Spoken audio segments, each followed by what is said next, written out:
आ गया, ये आवाज निकलेगी। माना अभी विश्व में ये आवाज फैली नहीं है, फैलने वाली है।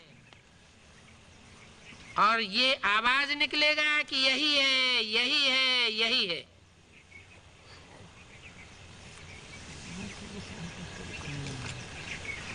इससे क्या बात साबित होती है?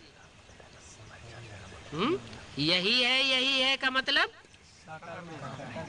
कोई बिंदी है, बिंदी है, बिंदी है जो ब्रह्मा कुमारियां चिल्लाती है, ये बात साबित नहीं होती। आ गया और यही है, माना साकार में, प्रैक्टिकल में है। वो दिन भी दूर नहीं है, आना ही है और होना ही है और हुआ ही पड़ा है। ऐसे ऐसे माइक तैयार हो रहे हैं। आप माइक देंगे और वह माइक बाप दादा को प्रत्यक्ष करेंगे। करना है ना। बाप दादा कोई वीआईपी माइक को सभा में देख करके बोले,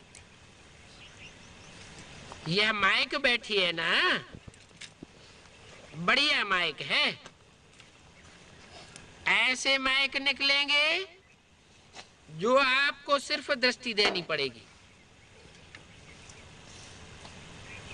वही दिन आ रहा है, आ रहा है, आ रहा है। अच्छा, ओम शांति। ओम शांति।